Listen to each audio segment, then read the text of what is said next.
Next passage. World heritage sites can also be a combination of both cultural and natural areas. For example, Mount Hengshan in China is a site with significance to human culture because it played a role in historical Chinese art and literature. The mountain is also significant because of its physical landscape characteristics. In this passage, World Heritage Sites can also a combination of both and cultural areas. Means it is World Heritage Sites, it is the combination of not only cultural but also natural areas. म्हणजे हे जागतिक वारसास्थळ जे आहे त्या स्थळांमध्ये सांस्कृतिक आणि नैसर्गिक अशा दोन्ही गोष्टींचा संयोग झालेला असू शकतो. उदाहरण दिले, फॉर एक्झाम्पल माउंट हंशन हा चीनमध्ये असणारा एक पर्वत आहे. त्यामध्ये काय सांगितलं, mount Huangshan in China is a site. हे स्थळ, हे ठिकाण कसं आहे, with significance to human culture. म्हणजे हे सांस्कृतिकदृष्ट्या महत्त्वाचे ठिकाण आहे. मानवी या घटनांचा संस्कृतीचा अभ्यास त्या ठिकाणी दिसतो आहे. Significance of human culture. का बरं? Because it played a role. काय भूमिका निभावली महत्त्वाची? In historical Chinese art and literature. म्हणजे सांस्कृतिकदृष्ट्या हे माउंट हंशन महत्त्वाचं का आहे? कारण ऐतिहासिक काळात चिनी कला आणि साहित्यांमध्ये त्याची उल्लेखनीय भूमिका होती. म्हणून माउंट हंशन हा पर्वत महत्त्वाचा आहे. हा कल्चरली कसा महत्त्वाचा हे सांगितलेलं आहे. नंतर कारण यामध्ये चायनीज आर्ट आणि लिटरेचर म्हणजे साहित्य म्हणजे ज्याला आपण वाङ्मय म्हणतो, हे साहित्य त्या ठिकाणी आपल्याला पाहायला मिळते. मोठमोठे त्या ठिकाणी असणारे जे लिखाण केलं असेल या अर्थाने त्याला साहित्य म्हटलं आहे, वाङ्मय म्हटलं आहे. आणि चिनी असणारी जे आर्ट आहे त्या आर्टचाही त्या ठिकाणी उल्लेख आहे, चिनी कला. अजून आपल्याला आता नॅचरल एरियाज पाहूया. The mountain is also significant because it's physical landscape character. म्हणजे हा माउंट हंशन जो आहे, द माउंटन, हा याचं अजून वैशिष्ट्य काय तर रमणीय भूप्रदेश किंवा त्याचे चित्र, फिजिकल लँडस्केप कॅरेक्टरिस्टिक. म्हणजे भौगोलिक स्थल सौंदर्याच्या दृष्टीने हा पर्वत वैशिष्ट्यपूर्ण आहे. कॅरेक्टरिस्टिक्स म्हणजे काय? वैशिष्ट्यपूर्ण. म्हणजे आपल्या लक्षात येईल, world heritage sites can be a combination. Combination म्हणजे संयोग. कशाचा संयोग आहे? Not only cultural but also natural area. Cultural कसा आहे तर कल्चरल यामध्ये सांगितले की त्यात significance to a human culture. Why? Because it played a role of historical Chinese art and literature. That's why it is a cultural combination. And how natural combination is there?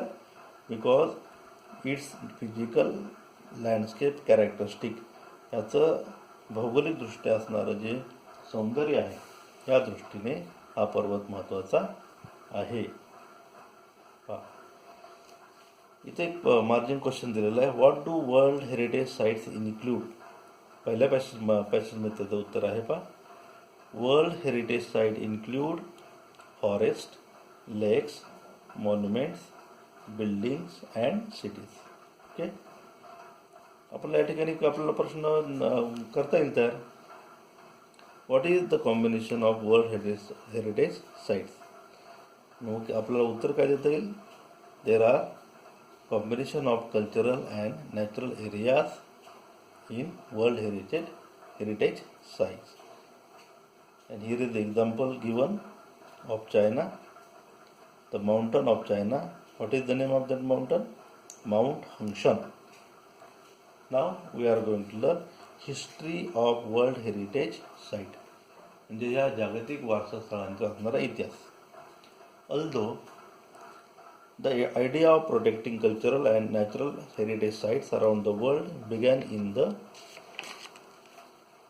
early 20th century, momentum for its actual creation was not until in 1950s. In 1954, Egypt started plans to build the Aswan Dam to collect and control water from the Nile River. The initial plan for the dam's construction would have flooded the valley containing the Abu Simbel temples and scores of ancient Egyptian artifacts. To protect the temples and artifacts, UNESCO launched an international campaign in 1959 that called for the dismantling and movement of temples to higher ground.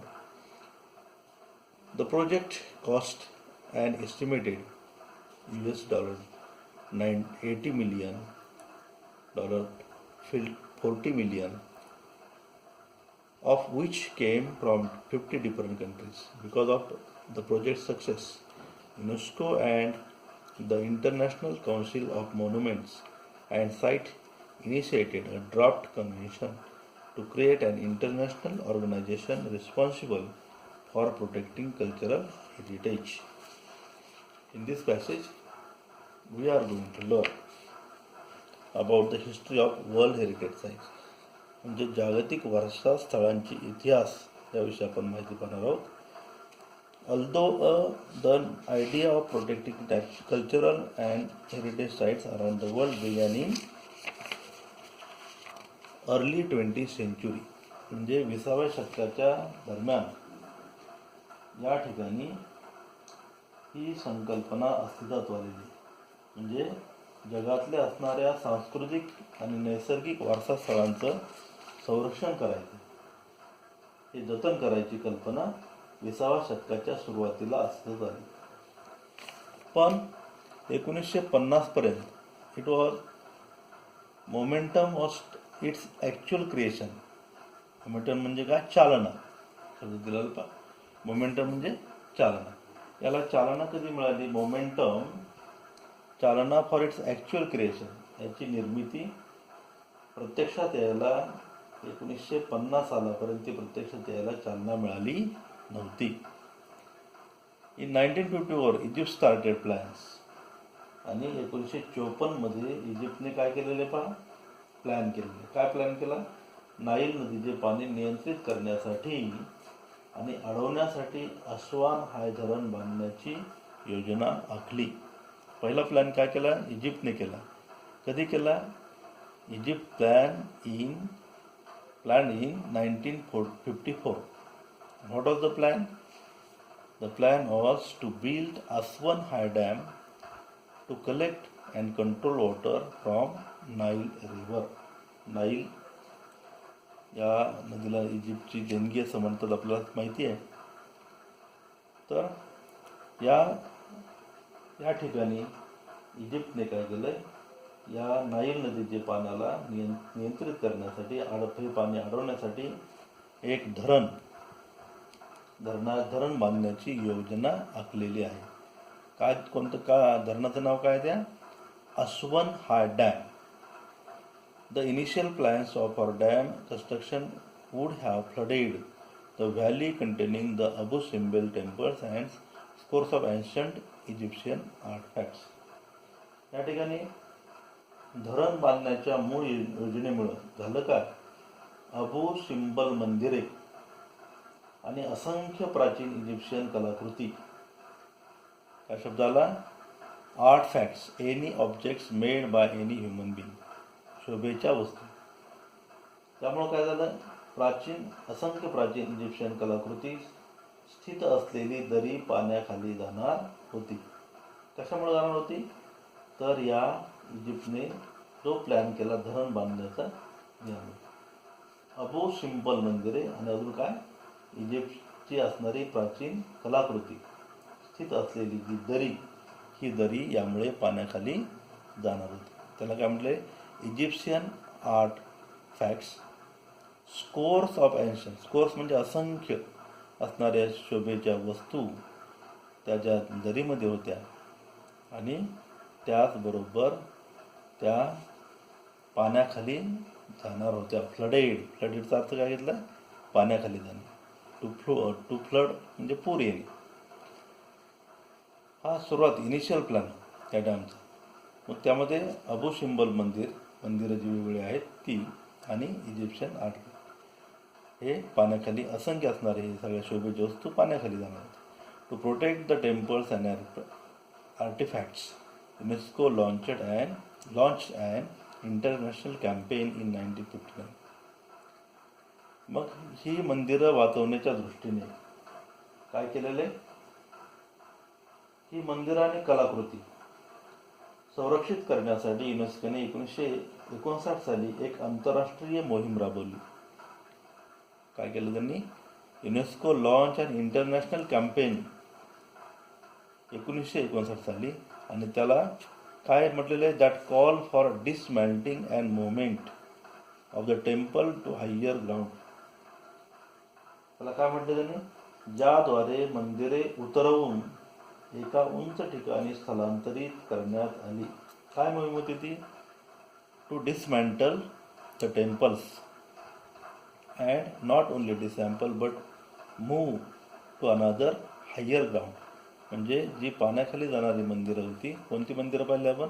Abu Simbel temples आणि दुसरं Egyptian art craft.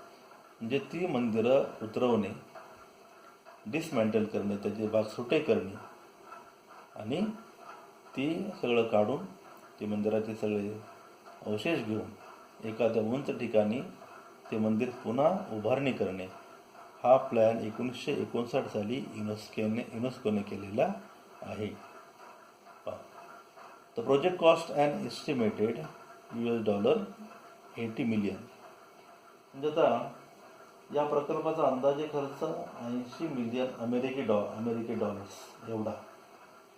त्यातले $40 million, किती? 40 मिलियनचे dollar जे आहेत which came from 50 different countries. त्यातले $40 million हे 50 वेगळ्या देशांकडून जमा झाले आणि राहिलेले जे आहेत 40 मिलियन हे अमेरिकेकडून द्यावे. Because of project success, UNESCO and the International Council of Monuments and Sites initiated a draft convention to create an international organisation responsible for protecting cultural heritage. Initiate म्हणजे काय? इनिशिएट म्हणजे बिगॅन, स्टार्टेड म्हणजे सुरू केलं. एखादी गोष्टी सुरुवात केलं तर इनिशिएट म्हणजे. तर या प्रकल्पाच्या यशानंतर युनेस्को आणि आंतरराष्ट्रीय स्मारके व स्थळे परिषद, त्याला काय म्हटलं? ड्राफ्ट कन्व्हेन्शन म्हणजे मसुदा परिषद किंवा स्थळे परिषद. त्यांनी काय केलं? युनेस्को आणि आंतरराष्ट्रीय स्मारके व स्थळ परिषद, international council on monuments and sites हे नाव आहे त्याचं. यांनी सांस्कृतिक वारसा स्थळांचे संरक्षण करण्याची जबाबदारी घेण्यासाठी एक आंतरराष्ट्रीय संस्था निर्माण करण्यासंबंधी मसुदा तयार केला. त्याला काय म्हटलेले? Draft convention. UNESCO because of the project success. कशासाठी केलं हे युनेस्कोने? तर या प्रोजेक्टला सक्सेस मिळण्यासाठी, यश मिळण्यासाठी, जी जुनी मंदिरांचं जतन होण्यासाठी युनेस्कोने काय केलं? UNESCO and international council on monuments म्हणजे फक्त युनेस्कोच नाही तर त्याचबरोबर आंतरराष्ट्रीय स्मारके व स्थळे परिषद या दोन्हींनी मिळून काय केलेलं आहे? एक मसुदा तयार केलेला आहे आणि तो मसुदा त्याला म्हणजे draft commission to create international organisation responsible for protecting culture. म्हणजे या स्थळांचं रक्षण करण्याची जबाबदारी त्यांनी घेतलेली आहे. त्यासाठी एक मसुदा तयार केला. We will see in next video.